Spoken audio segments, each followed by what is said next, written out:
अऊज़ु बिल्लाहि मिनश्शैतानिर्रजीम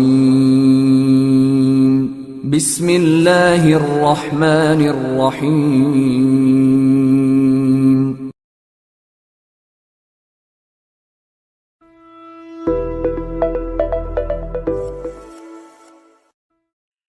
Assalamualaikum students, I hope you all are fine and safe at your homes. I am from Qazi Apex Grammar School with another lecture of maths. Students, today we are going to start from question number 7. The students in a school can be arranged in 12, 15 and 18 equal rows and also into a solid square. What is the lowest number of students that can be in the school? हमने lowest number find out करना है जो कि एक school में मौजूद होते हैं. Hint find the LCM. जहाँ पे भी लोएस्ट, लीस्ट या स्मॉलेस्ट नंबर की टर्म यूज़ होती है तो ये हमारे लिए क्लू है. हमने जो भी हमारे पास गिवन नंबर होता है उसका एलसीएम फाइंड आउट करना है. ठीक है. और ये एक स्कूल के अंदर स्टूडेंट्स हैं जिनको 12, 15 और 18 इक्वल रोज़ में अरेंज किया गया है in the form of solid square. ठीक है. और हमने इसका number of students find out करना है कि एक स्कूल में कितने होंगे. तो जैसा कि एलसीएम एब्रीविएशन है लीस्ट और लोएस्ट कॉमन मल्टीपल की, तो जहाँ पे भी लोएस्ट नंबर आई की टर्म यूज़ होगी वहाँ पे हम एलसीएम फाइंड आउट करेंगे. ये हिंट जो है वो सिर्फ आपको बुक में दिया गया है सॉल्यूशन को सिंपली सॉल्व करने के लिए. ये टेस्ट में या पेपर में आपको नहीं आएगा, तो वहाँ पे आपने ये लोएस्ट नंबर या लीस्ट नंबर से इसको जज करना होगा. Now we will find the LCM of these numbers 12, 15 and 18. 12 and 18 are divisible by 2. तो हम इसको 2 पे डिवाइड करेंगे. 2 6 are 12, 15 एज इट इज़ आ जाएगा. 2 9 are 18. अगेन 2 पे डिवाइड करेंगे. 2 3 are 6, 15 और 9 2 पे डिविजिबल नहीं है, वो एज इट इज़ आ जाएंगे. देन हम इसको 3 पे डिवाइड करेंगे क्योंकि ये तीनों नंबर 3 पे डिविजिबल हैं. 3 1 are 3, 3 5 are 15, 3 3 are 9. अगेन 3 पे करेंगे. 3 1 are 3, 5 एज इट इज़ आ जाएगा. लास्ट पे हम 5 पे डिवाइड करेंगे. 5 1 are 5 आ जाएगा. The LCM of 2 multiply 2 multiply 3 multiply 3 multiply 5 will be equals to 180. यानी LCM की वैल्यू हमारे पास 180 आएगी.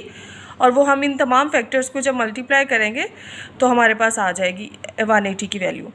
जैसे कि क्वेश्चन में गिवन है कि फॉर्मेशन सॉलिड स्क्वायर में है. ठीक है. यानी स्क्वायर की फॉर्म में है. तो जब हमारे पास ये जो गिवन फैक्टर्स हैं इनके हम पेयर्स बनाएंगे तो 2 and 2 का पेयर बन जाएगा, 3 and 3 का पेयर बन जाएगा, जबकि 5 अकेला है, उसका पेयर नहीं बन रहा. तो हम उसका स्क्वायर कंप्लीट करने के लिए 5 को किससे मल्टीप्लाई करेंगे कि वो स्क्वायर की फॉर्म में आ जाए. तो ऑब्वियसली 5 को 5 से मल्टीप्लाई करने पे ही स्क्वायर बनेगा, क्योंकि पेयर बनाते हुए हमेशा एक जैसे नंबर्स के पेयर्स बनते हैं. ठीक है. तो इस 5 को सर्कल भी इसीलिए किया है कि इसको हमने 5 से मल्टीप्लाई किया है अपनी कंडीशन को फुलफ़िल करने के लिए, तो उसको स्क्वायर की फॉर्म में लाने के लिए. तो जब हमने 2 and 2 को मल्टीप्लाई किया तो हमारे पास आया 4. 3 and 3 को मल्टीप्लाई किया तो आएगा 9. 5 and 5 मल्टीप्लाइड बाय 25. हम इनको मल्टीप्लाई करेंगे तमाम नंबर्स को. 4 9s are 36. 36 को 25 से मल्टीप्लाई करेंगे तो हमारे पास 900 आएगा. So the lowest number of students that can be in the school are 900. Question number 8. 529 students stand in the assembly hall so that there are as many students in a row. There are rows in the hall. How many students are standing in each row? 529 students हैं जो कि assembly hall में मौजूद हैं और rows में खड़े हैं. अब हर रो में सेम स्टूडेंट्स हैं, तो अब हमने ये फाइंड आउट करना है कि एक रो में कितने स्टूडेंट्स अरेंज हुए हैं, खड़े हुए हैं. Number of students 529. We will find the square root of 529 by the division method. 529 के हम पेयर्स बनाएंगे और जैसा कि आपको पता है कि जब हम पेयर्स बनाते हैं तो हम राइट टू लेफ़्ट बनाते हैं. तो एक पेयर बनेगा 29 का और फर्स्ट जो हमारे पास पेयर है उसमें सिर्फ एक ही डिजिट होगा, दैट इज़ 5. तो अब हमारे पास जो फर्स्ट पेयर या डिजिट है दैट इज़ 5, उसको हम देखेंगे कि उस नंबर के राउंड अबाउट क्लोजली कौन सा स्क्वायर मौजूद है. सो 2 2s are 4 which is less than 5. तो हमारे पास 2 डिवाइज़र होगा और 2 ही हमारे पास कोशेंट बनेगा. तो 5 में से जब हमने 4 को माइनस किया तो हमारे पास आएगा 1. नेक्स्ट फिर हम अगले पेयर को नीचे ले आएंगे 1 के पास, तो वैल्यू हमारे पास जो नेक्स्ट डिविडेंड की है वो बन जाएगी 129। तो अब हमने अपना नेक्स्ट डिवाइज़र फाइंड आउट करना है। तो उसके लिए हम क्या करते हैं कि हमारे पास जो फर्स्ट स्टेप का डिवाइज़र था उसको और क्वोशंट का जो फर्स्ट डिजिट था उसको, उन दोनों को ऐड करते हैं। तो हमारे पास आएगा 4, ठीक है, जो हमारा सेकंड डिवाइज़र बनेगा। अब सेकंड डिवाइज़र के साथ हम कौन सा नंबर लगाएं और उसी नंबर के साथ हम उसको मल्टीप्लाई करें कि हमारी जो रिक्वायरमेंट है वो कंप्लीट हो जाए, ठीक है। अगर हम 4 के साथ 1 लगाएंगे तो हमारे लिए कंपलसरी है कि हम उसको 1 से ही मल्टीप्लाई करेंगे। अब हम यहाँ पे 4 के साथ 3 लगा रहे हैं तो ये 43 बन रहा है, तो 43 को हम 3 से ही मल्टीप्लाई करेंगे, यानी ये जो 3 है ये 4 के साथ भी आएगा और क्वोशंट में भी आएगा। अगर आप सिर्फ यहाँ पर लगा रहे हो, क्वोशंट में नहीं लगा रहे हो, तो वो गलत हो जाएगा। जब हमने 43 को 3 से मल्टीप्लाई किया तो आएगा 129, तो हमारा रिमाइंडर जो है वो 0 हो जाएगा। So the number of students in each row 23, ठीक है, 23 स्टूडेंट्स हैं हर रो में, तो 23 is our answer. Question number 9, Mrs Ali wants to buy a carpet for her square drawing room. Mrs Ali अपने स्क्वायर शेप ड्राइंग रूम के लिए कारपेट ख़रीदना चाहती हैं। If the carpet measures 324 square metres, अगर कारपेट का जो एरिया है या उसकी जो मेजरमेंट है वो 324 स्क्वायर मीटर है, what is the length of each side of the drawing room.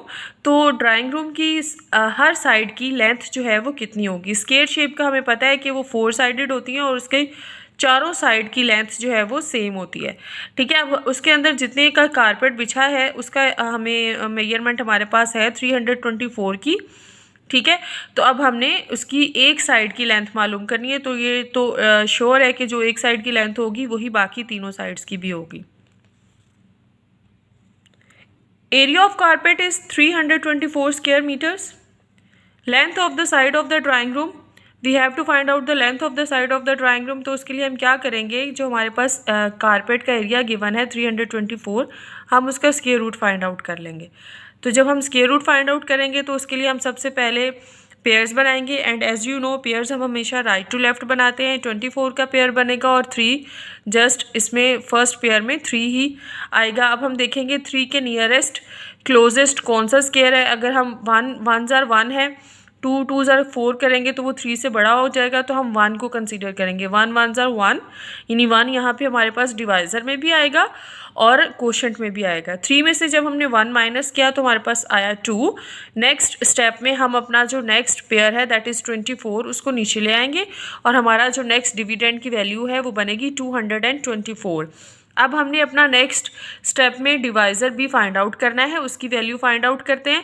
तो उसके लिए सबसे पहले हमारे पास जो फर्स्ट डिवाइज़र था 1 और क्वोशंट का जो फर्स्ट डिजिट है उन दोनों को ऐड करेंगे तो 2 आएगा। अब 2 के साथ हम ऐसा कौन सा नंबर लगाएं और उसी नंबर से उसको मल्टीप्लाई करें कि हमारा जो गिवन डिविडेंड है उसकी जो रिक्वायरमेंट है वो फुलफ़िल हो जाए। तो हम यहाँ पे 2 के साथ 8 लगा रहे हैं, 28 बनेगा। 28 को हम 8 से ही मल्टीप्लाई करेंगे, ठीक है, और हमारे पास जो 224 आ जाए। Question number 10, Mariam wants to buy a table cloth that covers her square table top completely. Mariam table cloth ख़रीदना चाहती है जो कि उसकी स्क्वायर शेप टेबल टॉप को कम्प्लीटली कवर कर दे। The area of the table cloth is 6400 square centimetre. Table cloth का एरिया गिवन है that is 6400 square centimetre. What is the length of each side of the table. हमने table की length की हर side की length find out करनी है। तो हम सिंपली क्वेश्चन नंबर 9 की तरह जो हमारे पास गिवन एरिया है टेबल क्लॉथ का उसका स्क्वायर रूट फाइंड आउट करेंगे, तो जो आंसर आएगा वो हमारी लेंथ होगी ईच साइड की। Area of table cloth is 6400 centimetre square. To find the length of the side of the table, we have to find out the square root of 6400.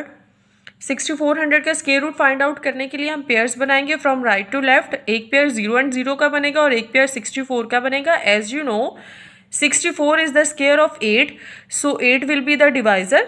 8 8s are 64 और 8 quotient में भी आएगा। 64 में से 64 minus करने पर reminder कुछ भी नहीं आएगा। तो हम नेक्स्ट जो हमारा पेयर है 0 and 0 का उसको नीचे ले आएंगे। तो हमारे पास जो नेक्स्ट डिवाइज़र होगा उसमें हम पहले डिवाइज़र को और क्वोशंट का जो फर्स्ट डिजिट है उसको ऐड करेंगे तो 16 बनेगा। 16 के साथ जब हम 0 लगाएंगे तो 160 बन जाएगा। 16 के साथ 0 लगाने पे 160 बना और उसको 0 से ही मल्टीप्लाई करेंगे तो हमारे पास आंसर भी 0 हो जाएगा और हमारा रिक्वायरमेंट भी कंप्लीट हो रही है यहाँ पे और हमारा रिमाइंडर भी 0 हो गया है। So the square root of 6400 is 80 and the length of each side of the table is also 80 centimetre. This is our answer.